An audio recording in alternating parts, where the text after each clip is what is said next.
Hi everyone, wish you going well and super welcome to Super Academy. Hope you are doing great.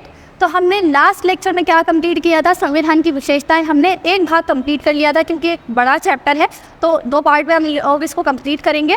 Last lecture भी काफ़ी लंबा हो गया था।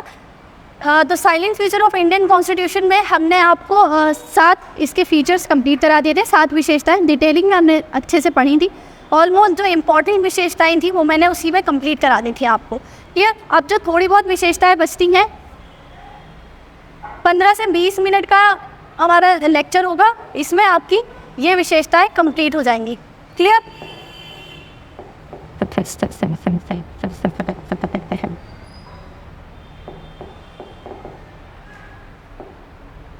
तो लास्ट सेशन में हमने 7 विशेषताएं पढ़ी थी, ठीक है। पहली मैंने आपको बताया था विस्तृत संविधान है, भारत का संविधान विस्तृत है, लिखित संविधान है। दूसरा मैंने आपको बताया था विभिन्न स्रोतों से लिया गया है, विभिन्न स्रोतों से विहित संविधान है। तीसरा मैंने आपको बताया था कठोर और लचीले का समन्वय है, कठोर और लचीला संविधान है। अच्छे से मैंने आपको समझाया था। फिर उसके बाद एकात्मक संविधान भी है, एकात्मक भी है और संघीय व्यवस्था भी हमने अपनाई है, संघीय व्यवस्था भी अपनाई है। नेक्स्ट मैंने आपको बताया था कि संसदात्मक शासन व्यवस्था को हमने अपनाया है, संसदात्मक शासन व्यवस्था को अपनाया है। संसदात्मक शासन व्यवस्था के बाद मैंने आपको बताया था कि हमने संसदात्मक शासन व्यवस्था के साथ साथ एकीकृत न्यायपालिका को भी अपनाया है। संसदात्मक संसदीय संप्रभुत्व है और इसके साथ साथ हमने एकात्मक न्यायपालिका को भी अपनाया है, यानी कि संसद की संप्रभुता और इसके साथ साथ स्वतंत्र न्यायपालिका, स्वतंत्र न्यायपालिका ये कंप्लीट हो गया था। क्लियर? ये वाला पार्ट हमने कंप्लीट कर लिया था जिससे ज़्यादातर क्वेश्चंस आते हैं। इसके बाद नेक्स्ट संविधान की विशेषता है धर्मनिरपेक्ष संविधान, यानी कि हमारा जो संविधान है वो सेक्युलर है।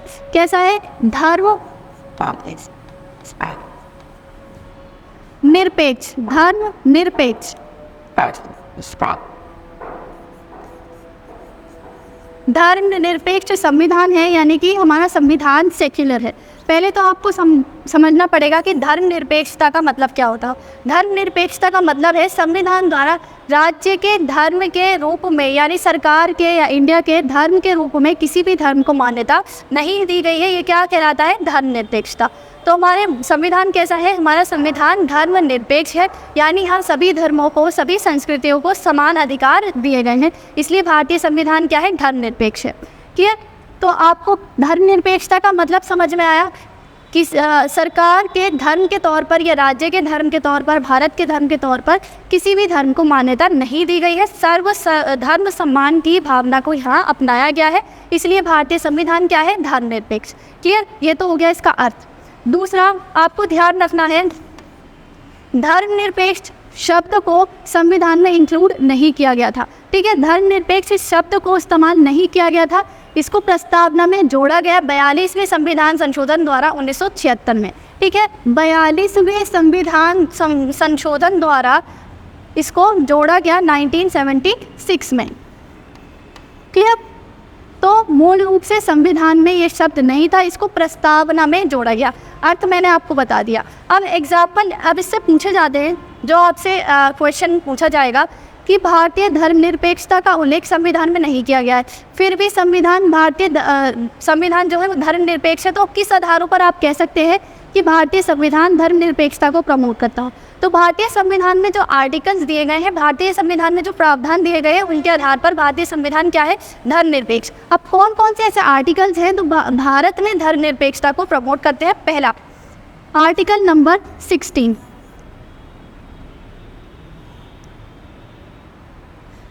पहला है आर्टिकल नंबर 14। आर्टिकल नंबर 14 कहता है कानून के समक्ष समानता और कानून का समान संरक्षण, या विधि के समक्ष समानता, विधि का समान संरक्षण, यानी विधि सभी के लिए समान है और विधि सभी का समान रूप से संरक्षण भी करेगी।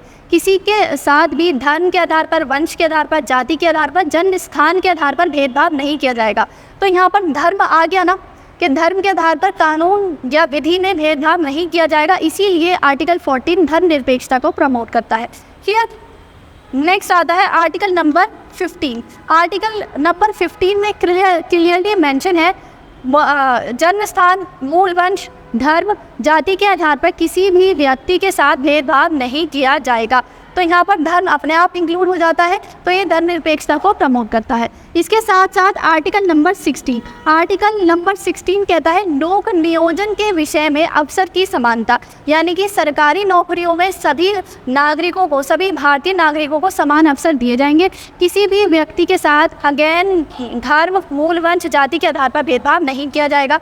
तो यहाँ पर भी धर्म आ गया ना, तो इसीलिए आर्टिकल नंबर 14, 15, 16 जो समानता के अधिकार हैं, ये धर्मनिरपेक्षता को प्रमोट करते हैं। इसके बाद आर्टिकल 25 से 28 तक तो हमें धार्मिक अधिकार दिए ही गए हैं। ठीक, धार्मिक अधिकार है तो भारत को धर्मनिरपेक्ष स्थापित करते हैं। क्लियर। इसके बाद आर्टिकल नंबर 29 कहता है अल्पसंख्यकों की निजी संस्कृति को संरक्षित रखने का अधिकार। क्लियर। तो आर्टिकल नंबर 29 भी संस्कृति को संरक्षित करता है, जो अल्पसंख्यक है, ठीक है, उनकी लिपि को संरक्षण देता है, उनकी भाषा को संरक्षण देता है। तो इसीलिए ये भी धर्मनिरपेक्षता को प्रमोट करता है। क्लियर। इसके बाद आर्टिकल नंबर 30 क्या कहता है, अल्पसंख्यकों द्वारा शिक्षण संस्थान की स्थापना की जा सकती है। ठीक है, तो ये भी धर्मनिरपेक्षता को प्रमोट करता है। इसके बाद article number 44 universal civil code, ठीक है, समान नागरिक संहिता, ये भी सभी को समान कानून का प्रावधान करता है। तो इसीलिए ये भी धर्मनिरपेक्षता को प्रमोट करता है। एग्जाम में यही इंपॉर्टेंट है। पहला तो ये वाला पूछा गया है कि धर्मनिरपेक्षता शब्द को कब जोड़ा गया, तो 42वें संविधान संशोधन द्वारा 1976 में इसको जोड़ा गया, मूल संविधान में नहीं था। अर्थ मैंने आपको बता दिया कि राज्य के धर्म के तौर पर किसी भी धर्म को मान्यता नहीं दी गई है। और कौन कौन से ऐसे आर्टिकल्स हैं धर्मनिरपेक्षता को प्रमोट करते हैं, तो आर्टिकल नंबर 14, 15, 16, 25 से 28 तक हमें धार्मिक स्वतंत्रता के अधिकार दिए गए हैं, 29, 30 और 44। क्लियर। इसके बाद भारतीय संविधान की नेक्स्ट विशेषता आती है फंडामेंटल राइट्स, यानी कि आपके मौलिक अधिकार। प्रत्येक व्यक्ति को समानता के अधिकार पर मौलिक अधिकार दिए गए हैं। ठीक है, कुछ विदेशों को भी प्राप्त हैं, कुछ भारतीय नागरिकों को प्राप्त है। ये मैं डिटेलिंग में जब आपको मौलिक अधिकार वाला चैप्टर पढ़ाऊंगी उसमें पढ़ाऊंगी। लेकिन ये हमारे संविधान की विशेषता है कि हमने कहाँ से, अमेरिका के संविधान से प्रत्येक व्यक्ति के लिए उसमें भारतीय नागरिक और विदेशी भी शामिल है। कुछ नागरिकों को प्राप्त है, कुछ विदेशी नागरिकों तो सभी प्राप्त है, कुछ विदेशियों को भी प्राप्त है। क्या दिए गए हैं, मौलिक अधिकार दिए गए हैं।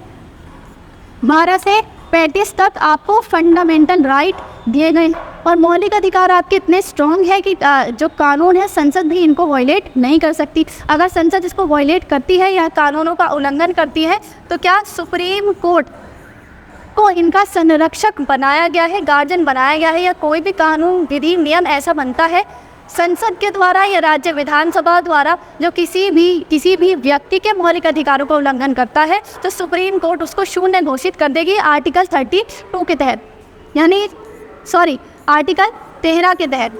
आर्टिकल 32 के तहत इसको संवैधानिक उपचारों का अधिकार दिया गया है। तो क्लियर। फंडामेंटल राइट में आप इतना ही याद रख लीजिए कि सब फंडामेंटल राइट जो है संविधान की विशेषता है। फिलहाल हम ओवरव्यू पढ़ रहे हैं तो इसमें इतना ही पढ़ेंगे, ये डिटेलिंग में आप कवर करेंगे किसमें, फंडामेंटल राइट वाले चैप्टर में।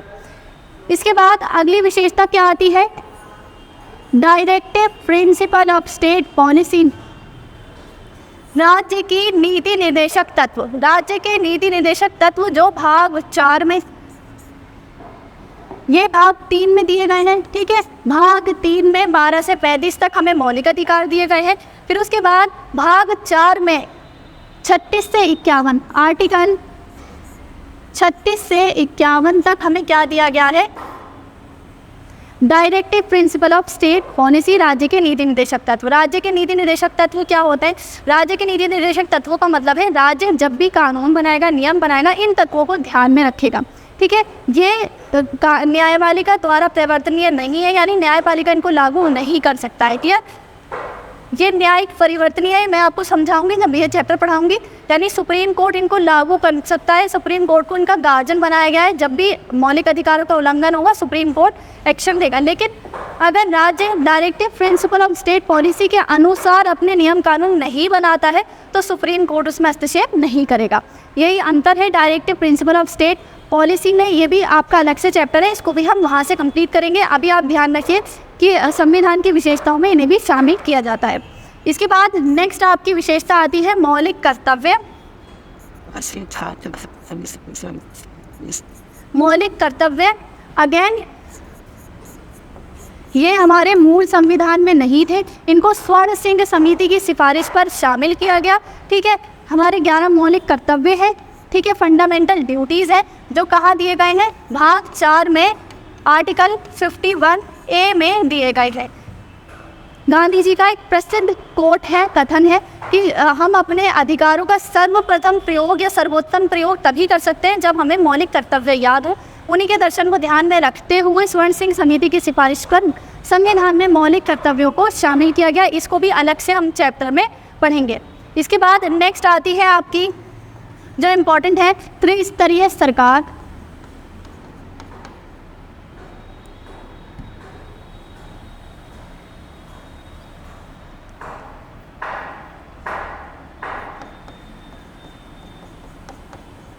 त्रिस्तरीय सरकार,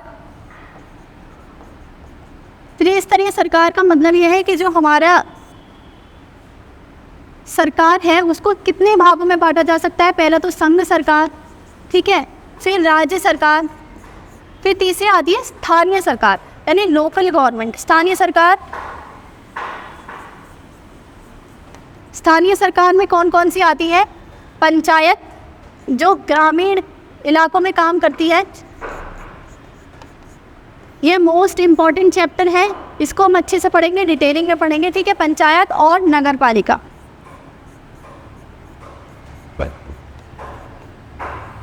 नगर पालिका, पंचायत और नगर पालिका। पंचायत को हमने बाद में जोड़ा, ठीक, इससे पहले directive principle of state policy में था आर्टिकल 40 के तहत, लेकिन हमने संशोधन किया 1992 में।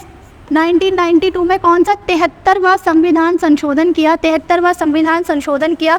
नवे भाग को जोड़ा और 11वीं अनुसूची को जोड़कर पंचायतों के लिए व्यवस्था की। हम संवैधानिक संशोधन करके पंचायतों को अनिवार्य कर दिया। इसी प्रकार 74वें संविधान संशोधन द्वारा नगर पालिकाओं को जोड़ा गया, जिसमें नया भाग जुड़ा 9A और इसके तहत 12वीं अनुसूची में इनके कार्यों का वर्णन है। 12वीं अनुसूची को जोड़ा गया और नगर पालिकाओं का वर्णन किया गया। ठीक है, तो हमारा जो त्रिस्तरीय सरकार है ये भी संवैधानिक विशेषताओं में इसको शामिल किया जाता है। केंद्र के स्तर पर सरकार है, राज्य के स्तर पर और स्थानीय स्तर पर इसमें ग्रामीण इलाकों में पंचायत है और शहरी इलाकों में हम नगर पालिका या नगर परिषद को देखते हैं। क्लियर? आपकी बची हुई विशेषताओं में इतनी ही इम्पोर्टेंट थी, जो मोस्ट इम्पॉर्टेंट थी वो हमने लास्ट लेक्चर में अच्छे से कवर की है। क्लियर? लास्ट लेक्चर में हमने यहाँ तक कवर किया था एकीकृत और स्वतंत्र न्यायपालिका। क्लियर? अब इससे आगे का आज कवर करेंगे। हमें मौलिक अधिकार दिए गए हैं, समानता का अधिकार 14 से 18, इसको डिटेलिंग में कवर करेंगे। कहाँ से? 12 से 35 तक हमें दिए गए हैं। 12 में राज्य की परिभाषा है, 13 में विधि शून्य हो जाएगी अगर वो मौलिक अधिकारों का उल्लंघन करती है, तो 14 से 32 तक क्या दिए गए हैं, मौलिक अधिकार दिए गए हैं। मूल रूप से 7 मौलिक अधिकार थे, वर्तमान में 6 मौलिक अधिकार हैं। जो यहाँ पर आर्टिकल 31 के तहत हमें संपत्ति का अधिकार दिया गया था, वो अब हमारा लीगल राइट या कानूनी अधिकार बन गया है। ये भी आपसे एग्जाम में पूछा गया था। ठीक है, तो वर्तमान में हमें 6 मौलिक अधिकार, समानता का अधिकार, स्वतंत्रता का अधिकार, शोषण के विरुद्ध अधिकार, धार्मिक स्वतंत्रता का अधिकार, सांस्कृतिक शिक्षा का अधिकार ये दिया गया है। और इन सब के संरक्षण का अधिकार किसमें है? आर्टिकल 32 में संवैधानिक उपचारों का अधिकार। क्लियर?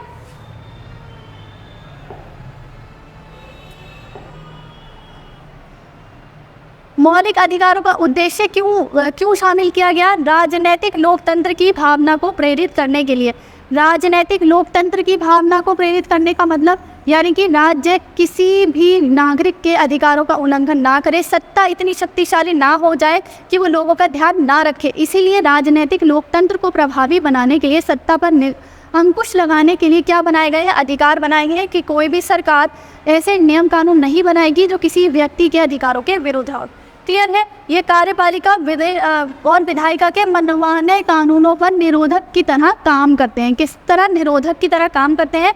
उल्लंघन की स्थिति में इन्हें न्यायालय के माध्यम से लागू किया जा सकता है। ये मैं आपको अच्छे से डिटेलिंग में पढ़ाऊंगी नेक्स्ट चैप्टर में। क्लियर है? आर्टिकल 32 के तहत जो सुप्रीम कोर्ट है, बंदी, प्रत्यक्षीकरण, परमादेश, प्रतिषेध, अधिकार, प्रेक्षा और उत्प्रेषण जैसी रिट जारी कर सकता है ताकि इनको लागू किया जा सके। क्लियर है? नेक्स्ट आते हैं राज्य के नीति निर्देशक तत्व। Directive principle of state policy भाग 4 में दिए गए हैं, 36 से 51 तक दिए गए हैं। इनको 3 भागों में पढ़ सकते हैं हम, सामाजिक, गांधीवादी और उदार बुद्धि। बौद्धिक सामाजिक यानी कि जो समाज में समानता स्थापित करते हैं वो समाजवादी राज्य के नीति निर्देशक तत्व। जो गांधी जी के आदर्शों से प्रेरित है, जैसे कृषि व्यवस्था, कुटीर उद्योग को आगे बढ़ाना, ग्राम पंचायत, तो ये गांधी जी के आदर्शों से प्रेरित हैं, तो इनको गांधीवादी कहा जाता है। उदारवादी जो लिबरल है, जैसे अंतर्राष्ट्रीय कानूनों को, अंतर्राष्ट्रीय शांति को महत्व देना, ठीक है, उद्योगों को आगे बढ़ाना, तो कुछ लिबरल है, उनको किस में रखा जाता है? उदार बौद्धिक में रखा जाता है। इसको हम अच्छे से अपने चैप्टर में पढ़ेंगे।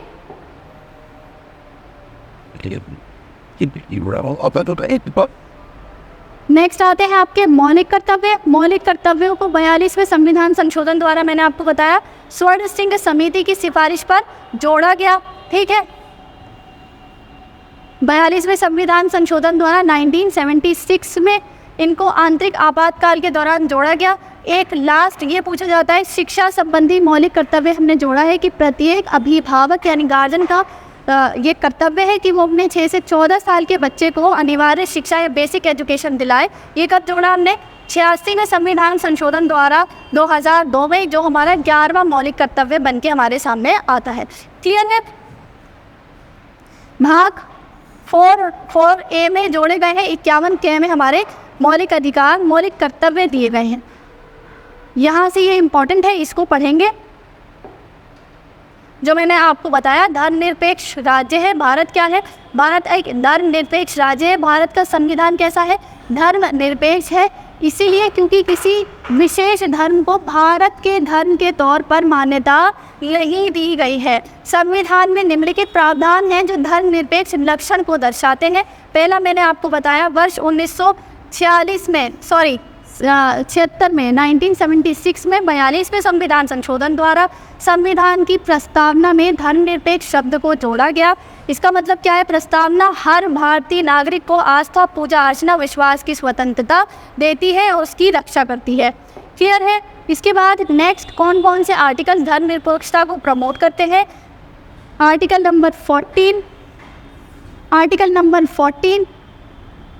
कानून के समक्ष समानता, कानून का समान संरक्षण, मैंने आपको समझा दिया।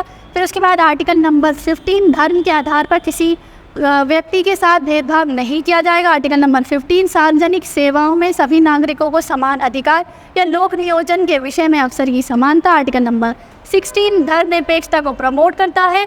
नेक्स्ट आता है आर्टिकल नंबर 25, हर व्यक्ति को किसी भी धर्म को अपनाने, उसके अनुसार पूजा अर्चना करने का अधिकार। हर धार्मिक समूहों को समूह अथवा इसके हिस्से में अपने धार्मिक मामलों का प्रबंधन का अधिकार।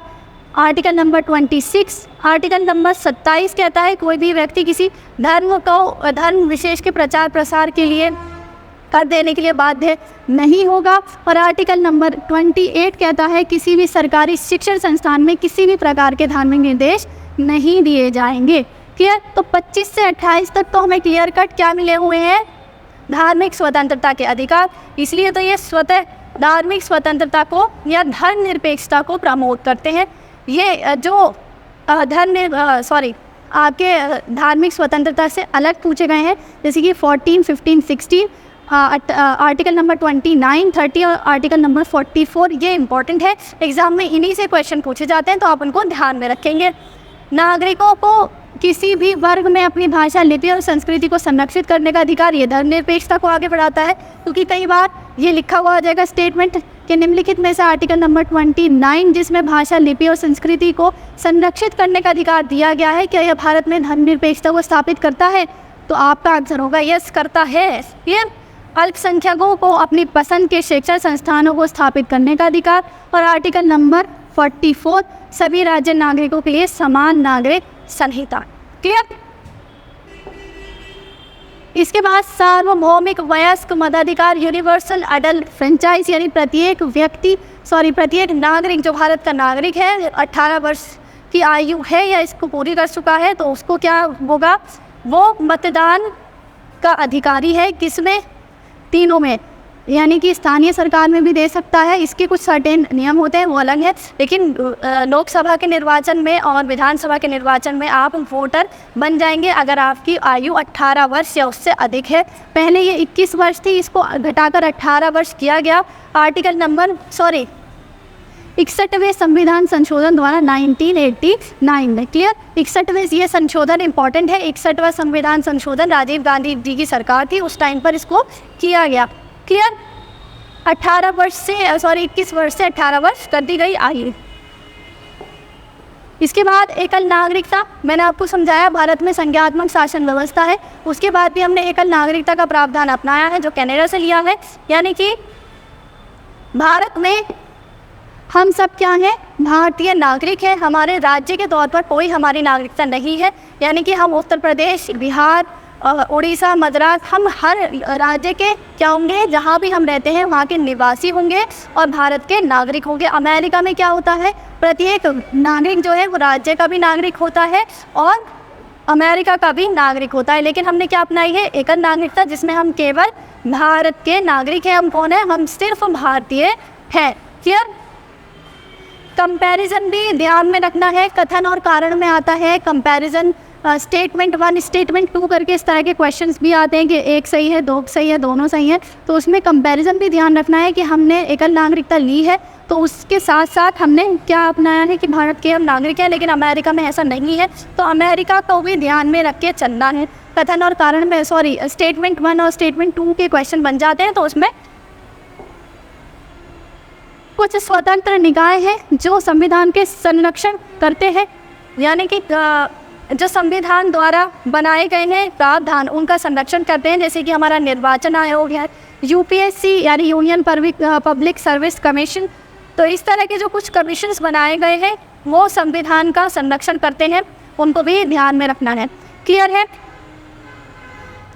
आपातकालीन प्रावधान, ये भी विशेषताएं अलग से पढ़ेंगे। आर्टिकल 362 जिसके तहत राष्ट्रीय आपातकाल यानी national emergency, article 356 article 356 356 article 356 जिसमें राज्य आपातकाल दिया गया है। संवैधानिक मशीनरी ठप होने पर राज्यों में आपातकाल लगाया जा सकता है राष्ट्रपति द्वारा। और आर्टिकल 360 जिसमें वित्तीय आपातकाल की चर्चा की गई है। तो ये भी हमारे संविधान की विशेषता है जो हमने कहाँ से ली है, भारत सरकार अधिनियम 1935 से। क्लियर? इसमें इतना डिटेलिंग में जाने की ज़रूरत नहीं है, चैप्टर अलग अलग अपने आप में दिए गए हैं तो हम वहाँ से उसको कवर करेंगे। जो अलग से चैप्टर्स नहीं दिए गए थे उनको मैंने आपको अच्छे से कवर करा दिया। इसके बाद त्रिस्तरीय सरकार, मैंने आपको बताया त्रिस्तरीय सरकार का मतलब है हमारी सरकार 3 लेवल पर काम करती है। पहला केंद्र, राज्य और स्थानीय सरकार। स्थानीय सरकार हमने बाद में जोड़ी 73वें संविधान संशोधन द्वारा 1992 में, यह जिसमें पंचायत और हम नगर पालिका को देखते हैं। सहकारी समितियाँ ये भी काम करती है। फिर उसके बाद ये आपका लास्ट विशेषता थी। इसके साथ आपका ये वाला चैप्टर कंप्लीट हो चुका है। क्लियर? तो संवैधानिक विशेषताओं से बहुत सारे क्वेश्चंस आते हैं। आप प्रीवियस ईयर क्वेश्चन चेक करेंगे, देन आपको लगेगा कि हाँ प्रीवियस ईयर क्वेश्चंस में इस तरह के क्वेश्चन पेपर का कोई पैटर्न, सर्टेन पैटर्न नहीं है। तो आपको सभी चीज़ों को अच्छे से ध्यान से पढ़ना है। जिसके नोट्स आपको अच्छे लगते हैं, जो बुक आपको अच्छी लगती है, अच्छे से उसको फॉलो कीजिए, अच्छे से उसको पढ़िए। नोट्स ज़रूर बनाने, मैं हर बार यही कहती हूँ, नोट्स ज़रूर बनाने ताकि आप प्रॉपर रिवीजन कर सकें। प्रॉपर रिवीजन से बहुत सारे फ़ायदे हैं, आपको एग्ज़ाम में बहुत ज़्यादा सहायता मिल जाती है जब आपके पास रिवीजन नोट्स होते हैं। क्लियर? ये आपका चैप्टर कंप्लीट हो गया। कमेंट में बताइए कि अगर कोई इस यहाँ पे समझ नहीं आया कोई भी पार्ट तो हम उसको दोबारा से अच्छे से डिस्क्राइब कर देंगे। इसके साथ ही आपका चैप्टर कंप्लीट हो गया। Thank you so much. Note ज़रूर बनाने हैं। Keep it up.